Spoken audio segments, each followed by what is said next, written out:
Ethan Walker had never imagined that a peaceful afternoon could be torn apart in an instant.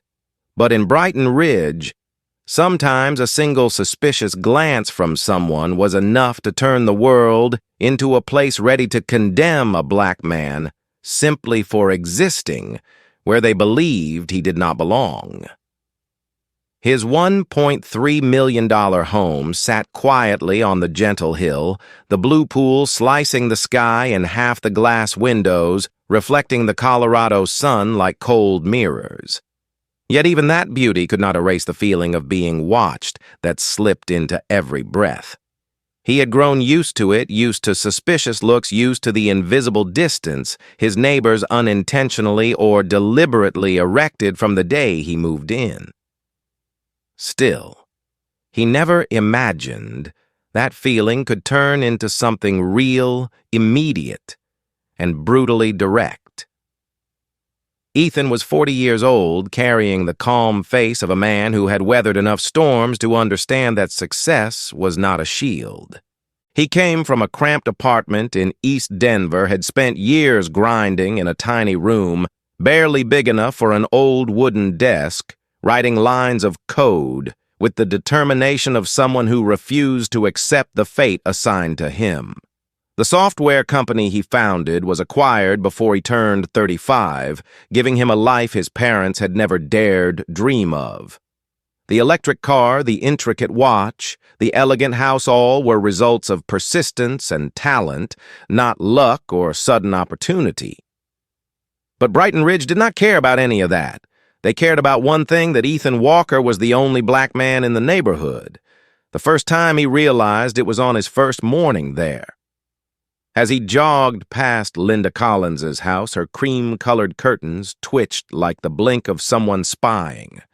No nod, no greeting, only a probing gaze through thick glass. In the weeks that followed, that look appeared regularly, as if his presence was an unauthorized variable in their carefully balanced equation of tranquility.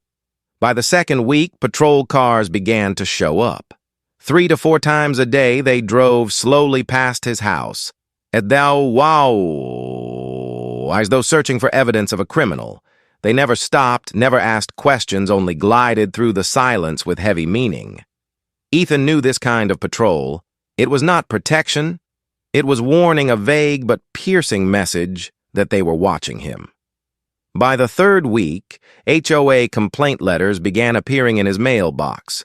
4 friends visiting at 8 in the evening became an unauthorized gathering. The sound of pool water was listed as unusual noise, and even sweeping his porch early in the morning was labeled a disturbance. Each time he responded politely, each time the HOA concluded he was not at fault, yet the letters kept coming like a stain that refused to wash off his reputation. Ethan tried everything to ease the tension. He always greeted neighbors, kept noise to a minimum, limited visitors, even brought cookies to Mrs. Collins. She accepted them, but her eyes did not change, still wary, still avoiding him. Every time her door closed, he felt as though he had been pushed out of the world he had paid to belong to. His life became a string of days spent shrinking himself, trying to be less black, less suspicious, less present. But the worst part was not the isolation imposed on him. It was the feeling that no matter what he did, they were ready to see him as an intruder, someone who should not live there, someone who needed to be monitored, someone they had to make sure would not cause trouble. And that feeling, the vague unease, simmering like lava beneath the ground, drove Ethan to do something he never thought he would need in his dream home. Install 12 cameras, each 4K, covering every angle. The front gate, the backyard, the driveway, the pool both sides of the house, and even a view of the street. A surveillance network not to show off wealth, but to protect himself from whatever could strike simply because of his skin color. That afternoon, as golden sunlight draped the pool like shimmering silk, Ethan thought he could finally exhale that maybe he had been overly sensitive, that the cameras would never be needed. He was wrong, and in just a few days, those cameras would become the evidence that would save him from a nightmare he never created. The worst part did not arrive in one explosive moment. It seeped into Ethan's life bit by bit, like cold water slipping through cracks in stone. There was no confrontation, no open threat, only the calculated silence of an entire neighborhood, unaccustomed to seeing someone like him walk across their perfectly manicured lawns. In the first week, it was nothing more than the look from behind Linda Collins's curtain. She was a 71-year-old woman with an old-fashioned proper demeanor living alone in a 30-year-old house. Ethan did not know much about her, except for the fact that she seemed to prefer watching over interacting. But from the moment he moved into Brighton Ridge, her gaze held suspicion rather than curiosity. Something in the way she gripped the edge of the curtain, in the slight tilt of her head, as she tried to see more clearly, made Ethan feel as though he was not a new neighbor, but an outsider who needed to be monitored. By the second week, that invisible tension began to take a clearer shape. The patrol car from the Jefferson County Sheriff's Office appeared in front of his home with the consistency of a schedule. 3 or 4 times a day, the car slowed to a crawl at his driveway and then sped up again, saying nothing, offering no reason, only leaving behind the unnerving glow of blue and red LED lights reflecting across his living room windows. Ethan was not naive. He knew they were not there to protect him. They were there to remind him of one thing: he was being watched. He tried to give everything the benefit of the doubt. Maybe they patrolled this area more often. Maybe Mrs. Collins was simply the type who liked to observe the world outside her window. But slowly, coincidence turned into pattern. Pattern turned into habit. And that habit grew into a pressure sitting heavy on his chest every time he walked past a window. By the 3rd week, the letters began arriving. Each one a pristine white envelope placed neatly in his mailbox, stamped by the Homeowners Association. The first claimed excessive noise because 4 friends visited his house at 8 in the evening to watch a movie. The next accused him of suspicious activity because he swept his porch on a Sunday morning. Another claimed there was a suspicious vehicle when a delivery truck stopped in front of his home for a few minutes. Each complaint seemed normal on the surface, yet absurd upon even the most basic thought. But they appeared over and over with the persistence of someone knocking on a door who refused to leave. Ethan responded politely, patiently. He answered every complaint, and every time the conclusion was the same: he had not violated anything. But he never received an apology. Instead, the complaints kept coming, as if an invisible system operated beneath the surface, a system convinced that his presence needed to be controlled, supervised, warned. He began shrinking himself, walking more quietly, keeping music low, being cautious when inviting friends over, not because he was afraid, but because he understood that any action could be twisted into an excuse against him. It felt as though he lived in his own home while balancing on a narrow line between the right to exist and a looming accusation. What hurt Ethan most was not the suspicion from his neighbors, but the way they looked at him with eyes that never saw him as a normal person. They saw him as a problem, as an anomaly, as an unresolved question in a community that wanted to believe it was immaculate. And deep down, he knew that, if anything ever happened, they would not stand with him. They might even be the reason something happened. Because in that moment, Ethan Walker understood a cruel truth. In Brighton Ridge, he could buy a beautiful home with his hard-earned money, but he could not buy the acceptance of people who believed he did not belong there. And it was in that chilling silence that the larger events began to form quietly, gathering force, preparing to crash over him like a storm whose horizon he had not yet seen. Ethan knew he could not keep living in that half-fearful, half-vigilant state, especially not in the very home he had spent so many years building his career to afford. The sense of unease clung to him, like a shadow quiet, but always waiting. Every time a car slowed outside, his heartbeat skipped, and every time a figure passed by his window, a chill of forewarning ran through him. Ethan understood that this society carried forces beyond his control, but he refused to let himself be weakened by a system quietly trying to push him into the role of the suspicious man.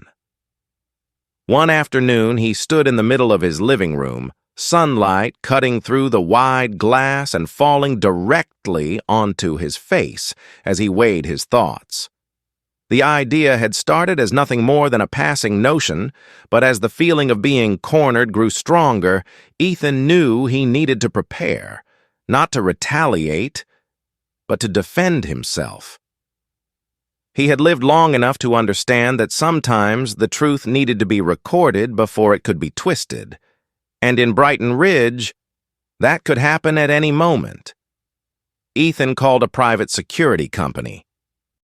When the technicians arrived, they looked around the large home and assumed he simply wanted better protection, like many wealthy homeowners. None of them knew that what he wanted to protect was not just his property. He wanted to protect himself against the prejudice of the community around him and against the hands of those who had power but lacked restraint. 12 cameras were installed in a single day. The camera at the front gate had facial recognition. The camera along the driveway captured every license plate. The one in the backyard recorded the pool area. Cameras on both sides of the house watched the places most people never noticed. Everything uploaded automatically to the cloud. The 4K resolution was sharp enough that even a breath of cold truth could be seen when zoomed in. When a technician asked if he was expecting trouble, Ethan only gave a small, polite smile and said he preferred peace of mind. But deep in his eyes existed the quiet fear of someone who already knew the future would not remain peaceful. After the system was completed, Ethan still felt something was missing, another layer of protection, stronger and smarter, not just cameras, but a person, a hand capable of fighting for him when the law was twisted against the very citizens it was meant to protect. He opened the contacts on his phone, hesitating for a second, at a name he had saved years earlier, Sophia Turner. Civil rights attorney, 36 years old, the woman who had forced 3 officers to resign in a bodycam tampering scandal 4 years ago. Ethan had met her at a tech conference where she was the guest speaker discussing the protection of civil rights against abuses of authority. That day, he had been struck by the sharp, unyielding clarity in her voice, balanced with a deep sense of humanity. Now, that memory felt like a lifeline. Sophia answered the call after 3 rings, her voice calm but firm. Ethan told her everything, the neighbors' stares, the patrol cars, the HOA letters, the feeling of being pushed into a role he had never chosen. On the other end, Sophia remained silent for a long moment, as if arranging every piece of information into place. She asked Ethan if he wanted to hire her formally. He said yes, without hesitation. She sent the digital contract immediately. When Ethan signed it, a strange feeling spread through his chest, relief mixed with tension, as if he were preparing for a battle he never wanted, but now had no choice but to face.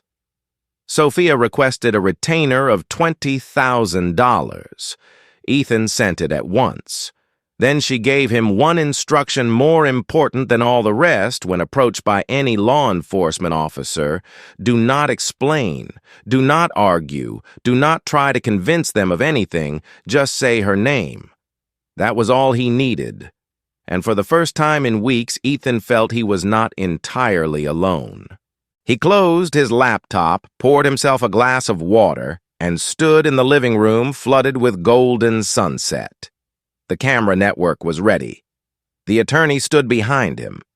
But Ethan had no idea that all these preparations, which seemed like precautions, would soon become his sharpest weapons when the real storm arrived. And that storm was closer than he ever imagined. That afternoon, the sky over Brighton Ridge was so clear that anyone could have mistaken it for peace. Ethan was floating on the surface of the pool, eyes half-closed, skin warm beneath the sun. Everything was quiet enough that he could hear the soft ripple of water brushing against the tile edges. But peace is sometimes only a thin layer of paint. And that layer was ripped open the moment the gate bell rang with an urgency that did not belong. The sound was sharp and piercing like a blade slicing through the air.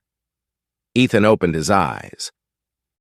On the phone beside his lounge chair, the camera app lit up, showing 2 police officers standing at his gate.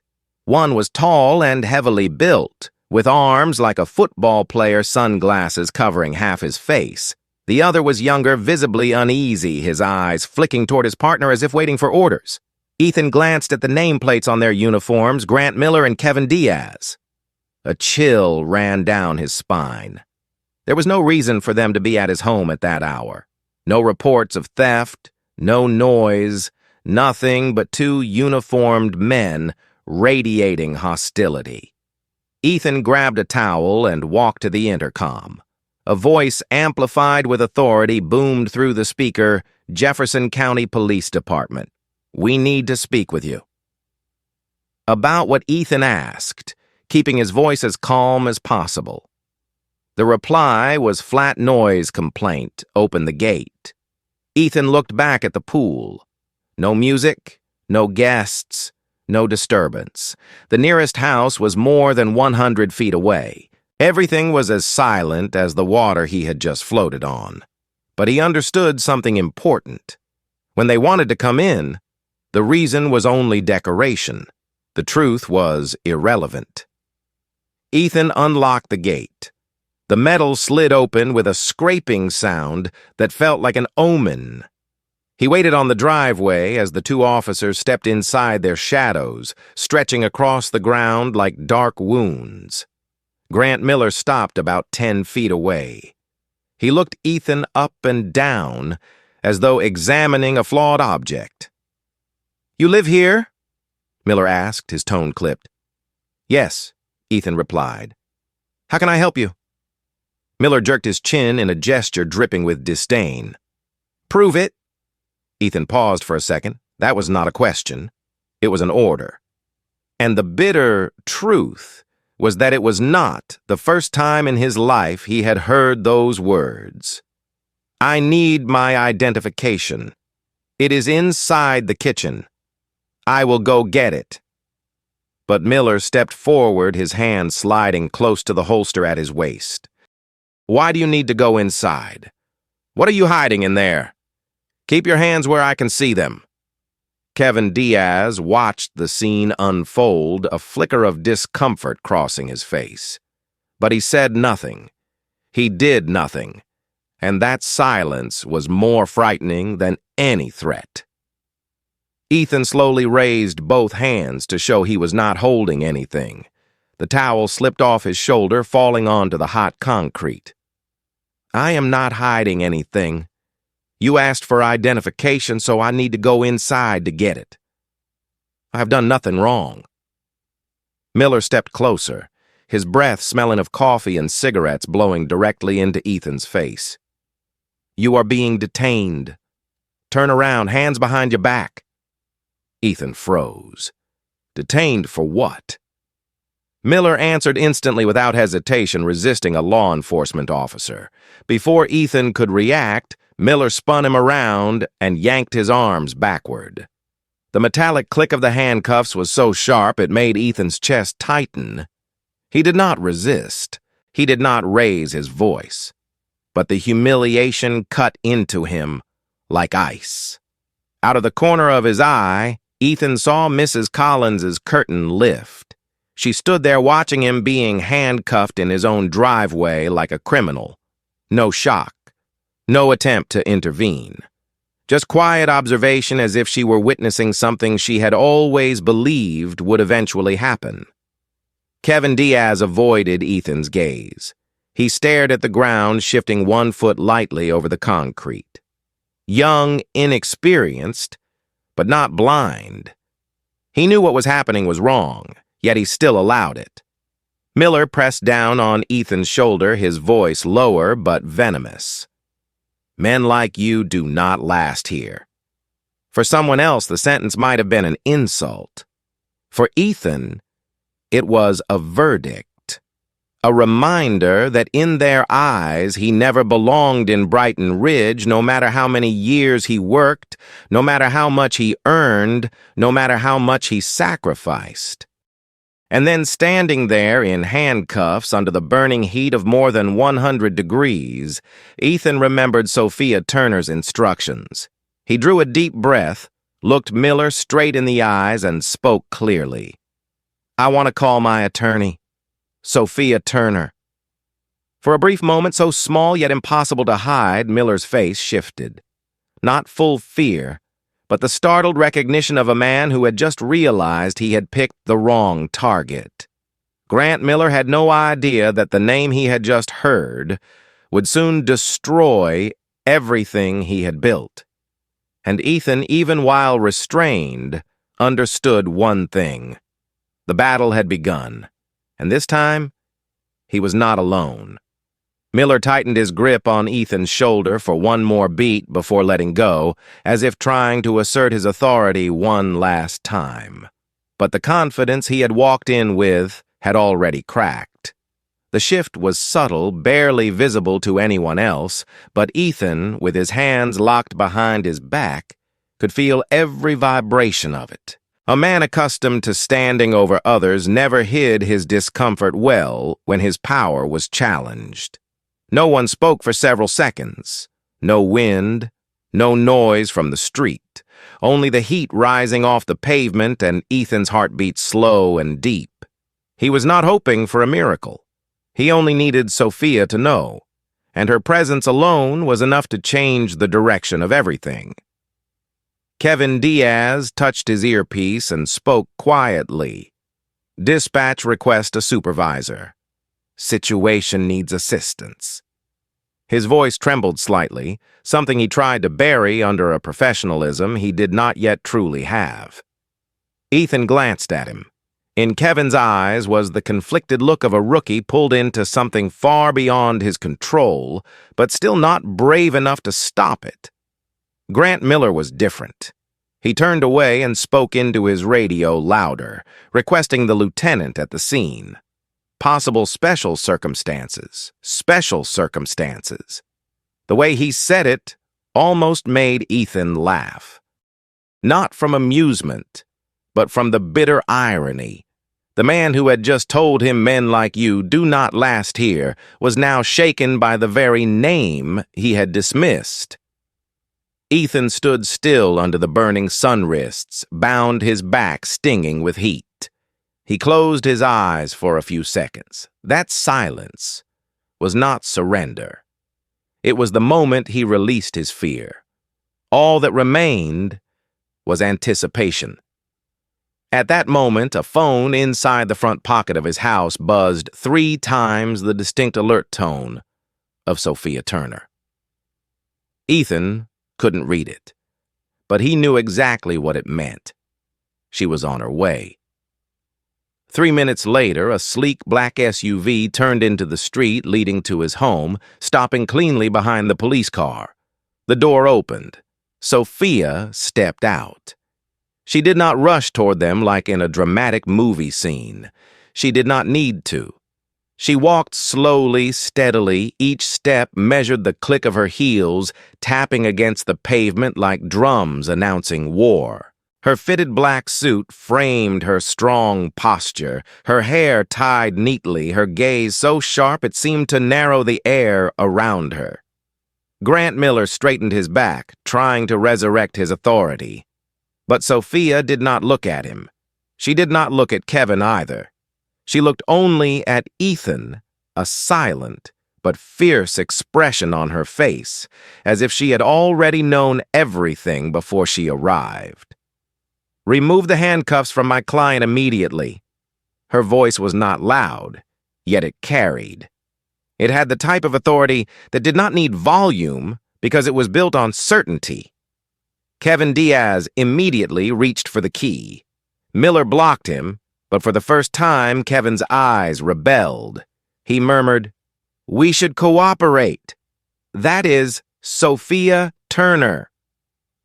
Sophia lifted 2 business cards and handed one to each of them. "Civil rights attorney Turner and Associates. My client has been detained without proper procedure, without evidence, without a legal basis, and under circumstances that clearly indicate bias. If you do not remove the cuffs, I will document everything right here and file suit before sunset." Miller opened his mouth to respond, but before he could, the wail of a third vehicle approached. Lieutenant Harold Barnes arrived like the familiar shadow of every internal cover-up he had ever overseen.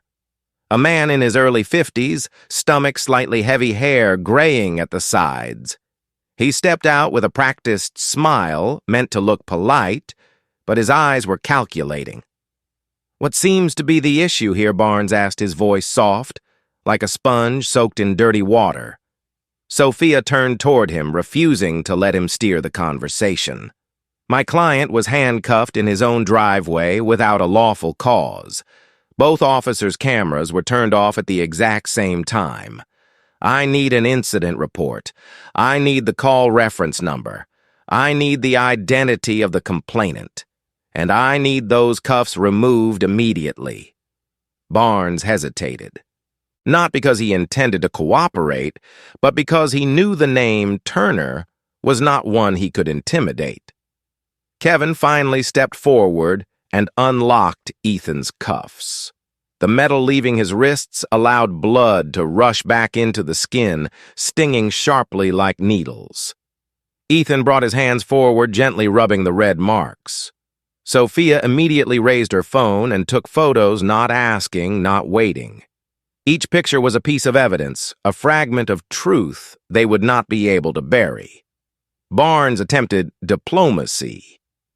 "We can all just talk this out calmly." Sophia looked at him the way someone looks through thick glass. "You enjoy talking. I prefer justice. Those two things rarely follow the same path." Grant Miller avoided her gaze. Kevin stared down at the ground. Barnes swallowed hard. Ethan inhaled slowly, his hands trembling slightly, but something steady and clear burning in his eyes. He understood that this moment was the dividing line. From here on, the story would no longer belong to those who wanted to crush him. Sophia stood beside him, her posture straight proud, fierce a declaration of war on his behalf. And in that moment, beneath the scorching sun and the tension crackling in the air, Ethan realized he had just stepped into the biggest battle of his life. A battle in which, for the first time, he was not the one standing alone. Sophia stood beside Ethan, neither yielding nor faltering in front of the 3 uniformed men who were struggling to hide their growing unease. The sun beat down harder, stretching their shadows across the ground in uneven dark streaks, but none of those shadows could dim the force rising from within her. Ethan glanced at Sophia and caught something in her eyes that he had never seen in anyone else's disciplined anger, a kind of fire that did not roar loudly but burned steadily bright and controlled, ready to reduce every trace of injustice to ash. Barnes continued trying to salvage the situation with a pleasant tone, a voice designed only to obscure the truth. He walked slowly toward Sophia, and Ethan, hands slightly open like someone attempting to mediate, though beneath that display lay a thin layer of deceit. "I am sure there has been a misunderstanding here. We were simply responding to a report." "What report?" Sophia asked, her voice sharp as a freshly honed blade. "The call reference number. The identity of the reporter. The dispatch recording. Do you have any of it?" Barnes pressed his lips together as if he had just bitten into his own lies. Kevin Diaz glanced at him, then at Miller, then at Ethan. His eyes were unsettled, anxious. He knew the situation was cracking apart and the truth was slipping out of their control. Grant Miller tightened the strap on his duty belt, the strap he had always treated as a symbol of authority. But today, it granted him none. A bead of sweat slid slowly down his temple, tracing the line of his jaw like a silent confession that he had made the wrong move. Sophia reached for the water bottle Ethan handed her, took a small sip, then continued, her voice low but steady. "I want the dash cam footage. I want the time logs. And I want the full communication record of both officers for the 15 minutes before they stepped onto my client's property." Miller snapped back, clinging to the last pieces of his authority. "The dash cam has nothing to do with this." Sophia smiled lightly, a smile cold enough to drop the temperature of the air. "A dash cam that is irrelevant, a body camera turned off at the same moment, and an unlawful detention in a homeowner's driveway. You want to explain that to a jury." The statement sliced through Miller's fabricated calm. His jaw tightened as he glanced toward Barnes for backup. But Barnes already knew any excuse now would only drag them deeper. Ethan stood there, his wrists still stinging from the cuffs, but his heartbeat slowly finding its rhythm again. He was not someone who sought conflict. He simply wanted peace in the home he had worked so hard to earn. But looking at the three men unraveling before him, he understood this had grown far beyond his personal story. It was the story of countless others like him, viewed as threats simply because of their skin. Sophia stepped forward half a pace, standing squarely in front of Barnes. "From this point on, all communication goes through me. My client will not answer any more questions. And I want clarification right now. Do you intend to detain him further?" Barnes swallowed. No. We will end this here." Sophia nodded once, as though closing one chapter and preparing to open the next. But Ethan sensed something else. This was not an ending. It was the beginning. "You will receive formal documentation from my office in the morning," Sophia said firmly, "along with a preservation request for all records, dashcam data, and communication logs. Any attempt to erase or alter them will be treated as evidence destruction. And I assure you, you do not want that charge." Barnes opened his mouth, ready to protest, but no words came out. His silence was not acceptance, it was a temporary surrender. Sophia turned to Ethan. "Go inside. You need to rest. I have work to do." Ethan walked past Miller, past the thin trail of hostility still clinging to the air, past the thick tension that had yet to fully settle. When he reached the doorway, he looked back once. Sophia stood in the center of the driveway, sunlight pouring over her like a blazing halo. Barnes kept his head lowered. Miller's fists were clenched tight. Kevin stood like someone just waking from a nightmare. Ethan closed the door. The house grew quiet, but the quiet was no longer the fragile stillness he had known in the weeks before. It was the quiet of someone who had just stepped into the real fight. And he knew that from the moment Sophia Turner set foot on his driveway, that fight was no longer him against all of Brighton Ridge. He now had a weapon. They never expected the truth. And a woman who knew exactly how to turn that truth into a strike, strong enough to crack an entire system. Sophia returned to Ethan's house only a few minutes after the three officers drove away. She stepped inside without waiting for him to invite her. The urgency in her movements made it clear she knew this incident did not end at the level of a simple act of harassment. It was the sign of something larger, deeper, and far more dangerous. Ethan was still standing in the middle of the living room, both hands braced against the table, his head slightly lowered as if trying to steady his breathing after the impact of what had happened. Sophia set her briefcase on the table, opened it without preamble, and turned her iPad toward him. "Show me all the camera footage from the moment the gate bell rang." Ethan opened the app, and 12 frames lit up like a net, exposing every shadow. He scrolled back to the moment Miller and Diaz appeared at the gate. Sophia watched closely, her expression unchanged, though the tension in her neck and jaw revealed the calculations happening behind her eyes. She pointed to 2 specific angles. Here. The body cameras shut off at the exact same time. 3 minutes before they rang the bell. Ethan nodded. "I see it." Sophia made notes with her stylus, not skipping a single detail. This was not an accident. This was deliberate. And when an officer turns off a body camera, it means they plan to do something they know is wrong. Ethan stayed silent for a long moment. He watched the footage of himself being handcuffed from 8 different angles. Each angle made him shiver as if he were watching a stranger being humiliated. Yet he knew clearly that it was him. A part of him wanted to look away. Part of him. Another part forced him to keep watching, determined not to bury that humiliation, but to turn it into fuel. Sophia zoomed in on the angle showing Miller's face the moment Ethan said her name. Ethan saw it clearly, the instant in which Miller's expression tightened, his confidence splitting apart. Sophia understood immediately. He knows me. I sued one of his colleagues 3 years ago.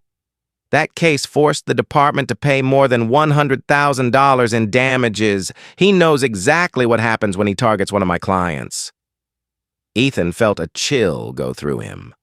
Suddenly, everything made sense. The insults, the aggression, the contempt, all of it revealed a deeper truth. But the flicker of fear on Miller's face when he heard Sophia's name showed there was something else beneath it. Sophia looked at him.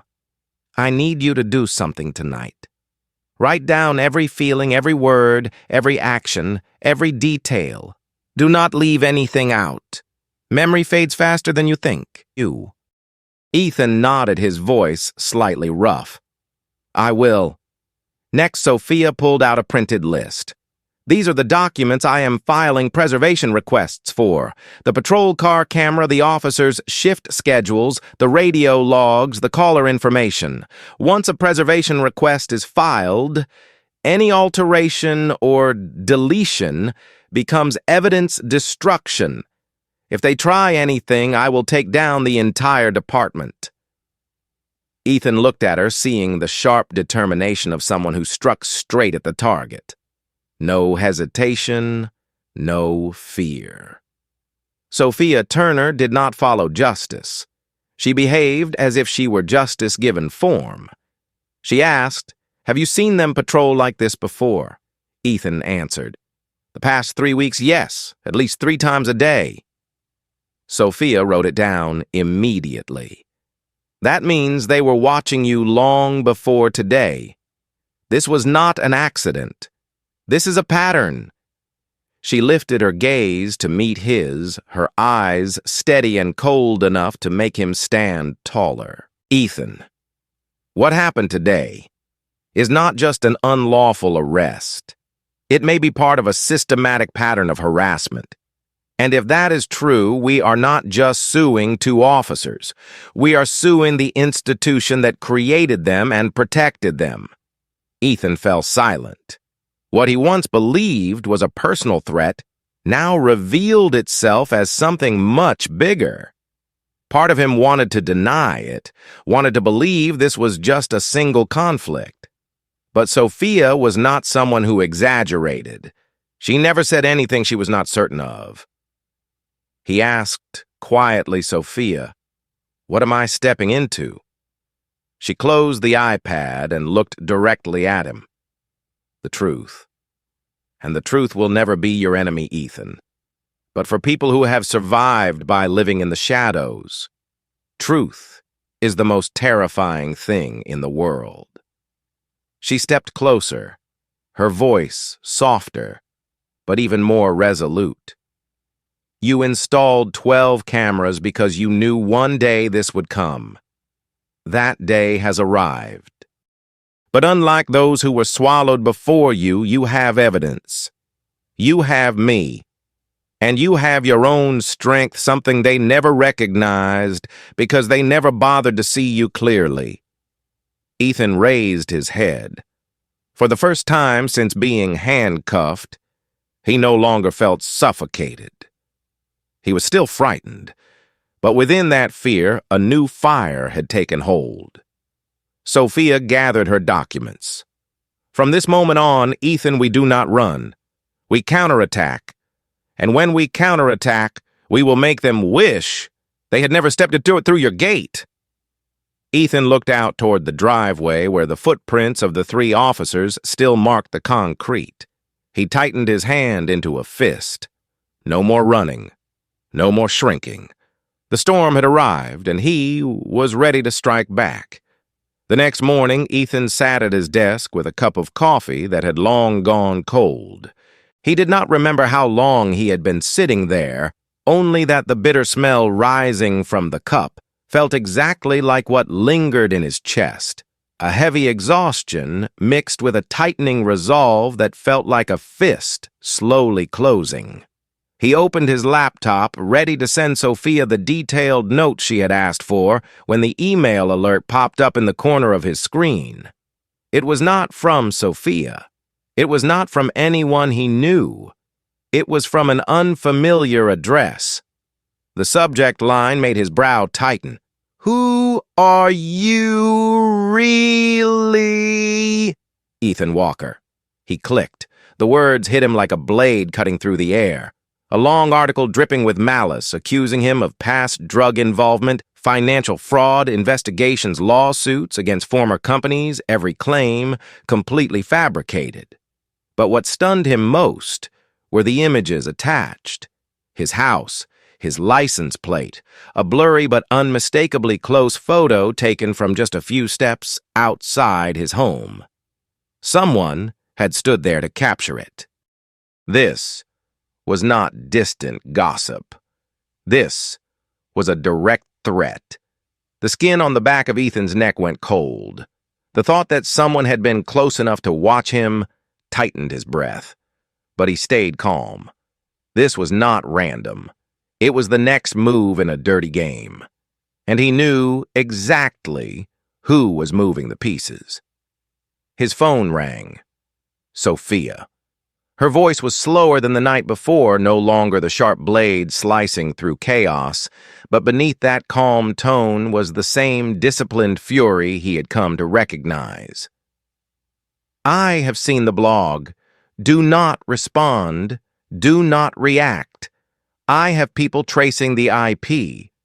But Ethan, you need to understand this. When the system feels threatened, it attacks your reputation to weaken you. Their goal is to make you quit." Ethan looked at the post again. The venomous lines dripping with poison and invention. No evidence. Just malice. "They think I will be scared," he murmured, more to himself than to her. Sophia answered instantly. "They are counting on it, but you are not the kind of man who breaks." At that moment, another message appeared on his phone. This time from a long-time business partner. "I got a strange email about you." "It's fake, right?" Ethan replied. "Completely fake? I am handling it." The partner responded, "I trust you. Let me know if you need anything." That message lifted a small weight off his shoulders. But 2 other partners went silent the moment the smear email was circulated. They did not ask. They did not clarify. They did not reply at all. A contract worth more than $180,000 evaporated as if it had never existed. By the afternoon, Ethan received another notice, this time from the mortgage company. They demanded he resend all financial records from the past 3 years for a loan reassessment. A ridiculous request for someone who had never been late a single day. He sent everything. But he knew this was not procedure. This was pressure, a quiet form of suffocation. Then, as if to complete the assault, a letter from the Homeowners Association appeared in his mailbox that evening. Resident misconduct and inappropriate behavior during interaction with law enforcement. Ethan reread it twice, a bitter taste rising in his throat. They were trying to turn the victim into the perpetrator. He called Sophia immediately. She had already anticipated it. They are trying to exhaust you. When someone is smeared, financially squeezed, and isolated from their community, most people quit before ever reaching court. But you are not most people. Every act of retaliation becomes evidence. The more they do, the stronger our case becomes. Ethan leaned back against the wall and closed his eyes. He felt tired. So tired his head felt heavy. But beneath that exhaustion was something they could not take from him, the certainty that he was right. And that certainty was strengthened by something he did not expect. His phone lit up again, a new number. He hesitated for a second, then answered. A woman's voice spoke unsure but sincere. Ethan, this is Carla Reed. Attorney Turner gave me your number. I think I went through what you're going through. Ethan froze. This was not another attack. This was the voice of someone who had been buried. Carla told a story chillingly familiar, being pulled over without cause, being threatened, being detained under invented reasons. The same Grant Miller. The same humiliation. And she accepted $15,000 to stay silent because she could not afford to pursue a lawsuit. Carla's voice trembled. I stayed quiet for 3 years. But when I heard you were not staying quiet, I thought maybe it was time I didn't stay quiet either. When the call ended, Ethan stood motionless. He could not speak. He looked toward the pool where the water reflected the orange glow of late afternoon. 3 weeks earlier, that water had been the one place where he could feel peace. Today it looked like a reminder there are battles that if you do not stand up to fight, no one else ever will. And for the first time since he was handcuffed in his own driveway, Ethan felt something with absolute clarity. He was no longer the only one they had targeted, but he could be the first one to stop it. And that fight had already begun. He would not back down. That day, Ethan did not go to the pool. He walked past the glass door, looked at the still water shining like a mirror. But every time he thought about stepping outside, the image of his hands locked in handcuffs in his own driveway returned with brutal clarity, sharp as a blade. The memory clung to every movement, pulling him back inside the house, as if he were avoiding a wound that had not yet healed. 3 weeks had passed since the incident, and Ethan had not touched the water once. It was not the fear of the police returning. It was not the fear of neighbors watching. What he feared was the sense of helplessness tied to that day, the moment he stood exposed under heat, above 100 degrees, treated like an intruder in the home he had worked years to earn. And looking at the pool reminded him too clearly, too painfully. The legal bills rose by the day. $45,000 had disappeared like air. Ethan could easily afford it, but every time he saw that number, he understood why so many people gave up, why men like Grant Miller survived year after year without being exposed. The system did not need guns to scare people. It only needed to drain them. But what weighed on Ethan most was not the money. It was how people around him changed. The woman at the neighborhood gate who used to greet him every morning now scanned his vehicle without lifting her head. Neighbors who once smiled now avoided his eyes. Not because they hated him, but because they feared the trouble that came with standing beside him.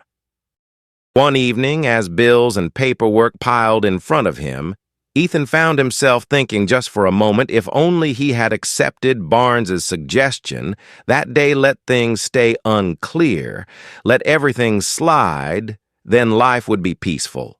No smearing, no financial checks, no sidelong glances. He leaned back in his chair and exhaled. He hated the thought, but it was real, and it struck right at the heart of his exhaustion. For a moment, he almost gave in. Almost. The phone rang. A strange number. He hesitated, then answered. A woman's voice emerged, careful but strong enough to push past her shame. Ethan Walker. This is Lisa Johnson. I believe Sophia told you about me. Ethan straightened. This was the woman who 3 years earlier had been stopped by Grant Miller, humiliated through tone and insinuation, then pressured into taking $15,000 to sign a silence agreement. Lisa told her story again, every detail sharpening the dark outline of what had been happening in Brighton Ridge for years. Miller stopped her at 8 at night, claiming a broken tail light. She was made to step out of her car, subjected to a 40-minute inspection, with no violation whatsoever. At the time, she was a single mother rushing to pick up her daughter. When she filed a complaint, Barnes summoned her to his office and gave her 2 choices: accept settlement money or watch her life get torn apart by an investigation that would lead nowhere. Lisa's voice cracked slightly as she spoke. I needed the money. I was scared. I stayed quiet. And for 3 years, every time I saw police lights, I remembered feeling like something dirty. But when Sophia said you didn't stay quiet, I knew it was time I didn't stay quiet either. Ethan closed his eyes. Inside his chest, something that had been heavy for days began to move.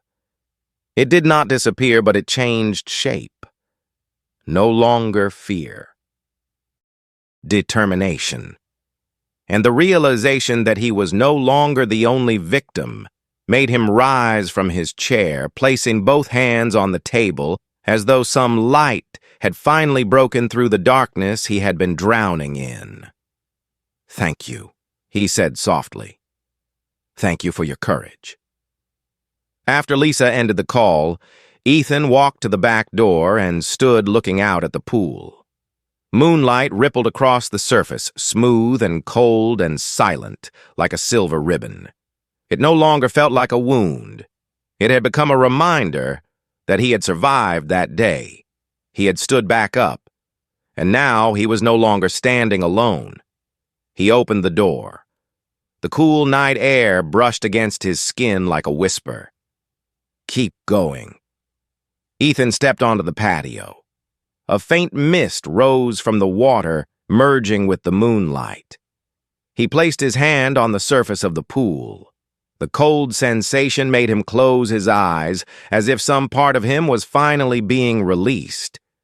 Tomorrow would be harder. More attacks, more threats, more pressure from unseen corners. But tonight, in this moment of quiet, Ethan Walker understood he had crossed a threshold. No more trembling, no more retreating. And behind him, even if he could not see it yet, other people were beginning to rise. Lisa Johnson was only the first to speak. And when one voice rises, many more will follow. Ethan opened his eyes, looking into the shimmering water, and for the first time in weeks, his reflection did not tremble. He was no longer afraid of the pool. No longer afraid of Brighton Ridge, no longer afraid of badges pretending to represent justice. And that was the moment he realized the storm Miller and Barnes had ignited had grown beyond their control. And he, the man they thought would bow his head, was now the one preparing to drag their entire system into the light.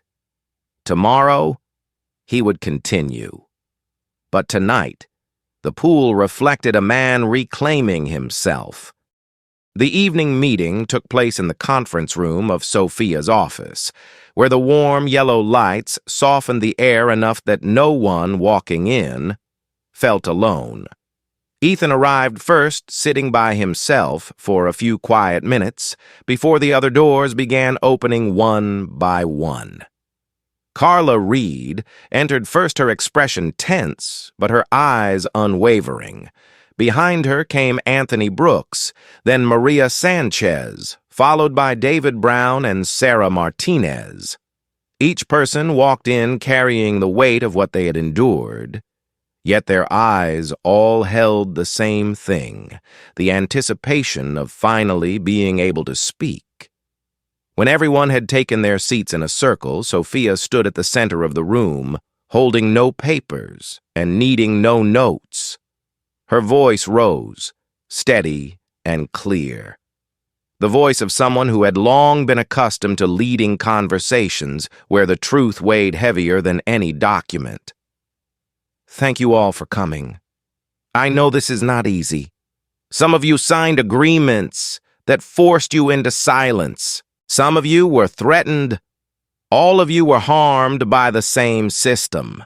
Sophia glanced at the large screen where a data chart was displayed. 17 complaints in 5 years.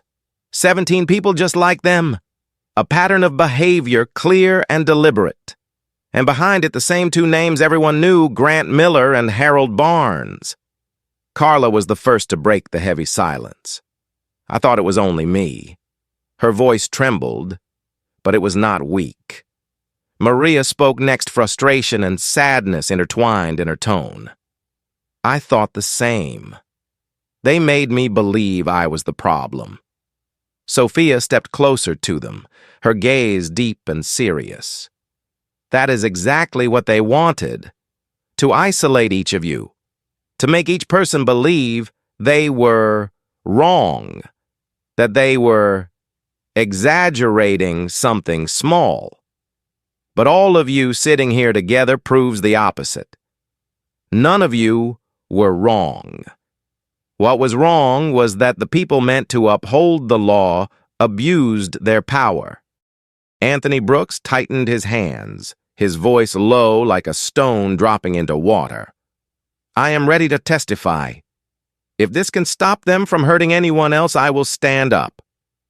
Sarah and David nodded, their eyes glowing with a determination they had not expected to find in themselves again. Sophia turned toward Ethan. He is the reason all of you are here today, because he refused to stay silent. Every gaze shifted toward Ethan, and he felt a brief moment of discomfort. He was not accustomed to being the center of attention, but when he looked into their faces, people who carried the same wounds he carried, he understood that silence was no longer an option. He rose to his feet, speaking slowly, steadily, sincerely. I am not a hero. I'm just tired of being afraid in my own home, and I do not want any of us to ever live like that again. The room stayed silent for a few seconds, but it was not emptiness. It was agreement, a shared understanding that needed no words. Lisa stepped forward and placed a hand on Ethan's shoulder. We are doing this together. Sophia smiled faintly and nodded. From today on, we are no longer the ones forced into silence. We are the witnesses, and the truth is on our side. In that moment, Ethan felt it clearly. This fight was no longer about one man. It had become the voice of a group, a community, a force strong enough to shake walls that once seemed untouchable. And he knew that from here forward, nothing would make them back down. From the perspective of a specialist in systemic accountability, the story of Ethan Walker shows that justice only truly exists when someone is willing to shine light into the places where power tries to hide. One individual can begin the fight, but real change comes from the collective strength of those who were once forced into silence. If you believe the truth deserves to be seen, please like and subscribe to help these stories reach farther. Leave a comment with the phrase, "Seen," clearly.